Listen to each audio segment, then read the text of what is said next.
Hey everyone, welcome to day 20 of 21 of my YouTube challenge. Today I'm going to be talking about going and moving towards your fears and why that's important. Now, understand that everything you want is on the other side of fear. A fast analogy is if you find someone attractive and you're single, you generally want to go talk to them, but a lot of times people don't because they're afraid of what the reaction might be. But what you do want is you want a favorable reaction with someone attractive so you guys can go date and yada yada yada yada, right? But that's on the other side of the rejection of fear, or fear of rejection, I should say. And so something to think about is, if you keep that in mind, everything you want is on the other side of fear. For example, if you're a fighter, one of the things might be, I want to be a good fighter, and I'm really scared to fight that guy because he's really good. Generally, you're not going to be scared to fight people you're better than. You're going to be scared to fight people who are better than you. This is true for Taekwondo, this is true for boxing that I'm learning. The person who can help you the most and is going to help you grow the most is a person you are most afraid to fight. So what should you do? You should fight that person as often as possible until it becomes normal. Now, a secret in life is, some of you know this, some of you don't. If you run towards your fears get smaller. If you run away from your fears just keep getting bigger and bigger and bigger. Because that's just how life works, and I think God or the grand designer set up that paradigm so that way you have to run towards your fear to build your character, build your skills, and build your traits so you can, after you pass on to the next life or plane or whatever else is above us, you keep those character skills with you as you upgrade.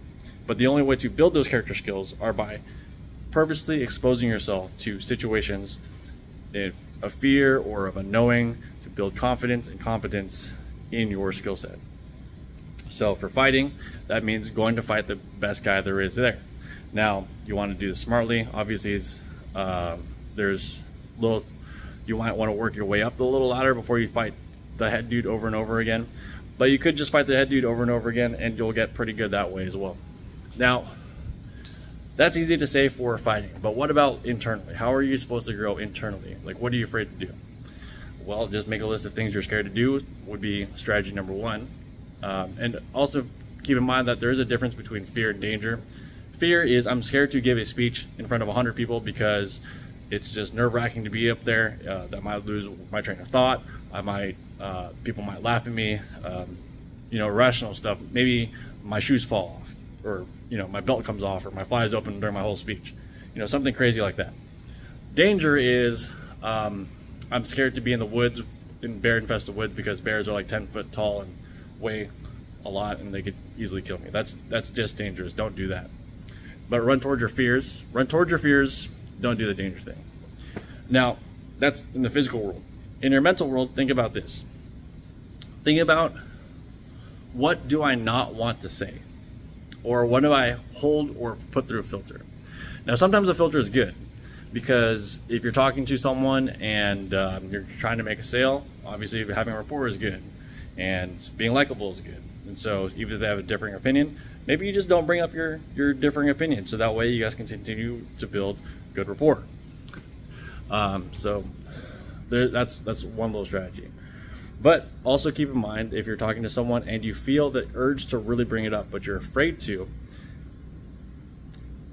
try and take note of all the times that happens, because that is a clue into things you're afraid of and things that you don't say, or in another context, if you're afraid to talk about a certain thing that happened in your life, if you have a certain trauma that happened and you're afraid to talk about it, and you don't want to talk about it because of the feelings that brought up, understand that that traumatic experience or that thing will always have power over you until you finally find the grit or guts to talk about it.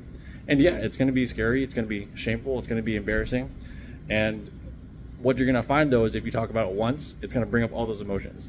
If you talk about it a second time, it's going to bring it up, but a little bit less. A third time, a little bit less, until you can finally sort it out and get that stuff figured out.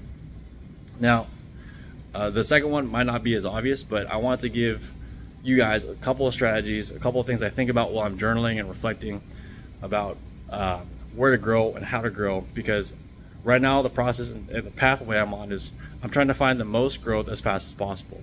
And so for some people, if you're in real estate, some of these guys go out and instead of trying to get 10 closes and 10 yeses or whatever the number is. They're trying to get out, they're trying to find as many no's as possible, figure out how many times they can fail as fast as they can in order to learn quicker, in order to improve faster, etc. So you can take that kind of philosophy and use that with fear. What am I afraid of? Those things, that giant list of fears that you're afraid of, are things that you should be going after. Just remember, it's fear, not danger. Those are different. Don't be dumb. And I'll see you guys tomorrow.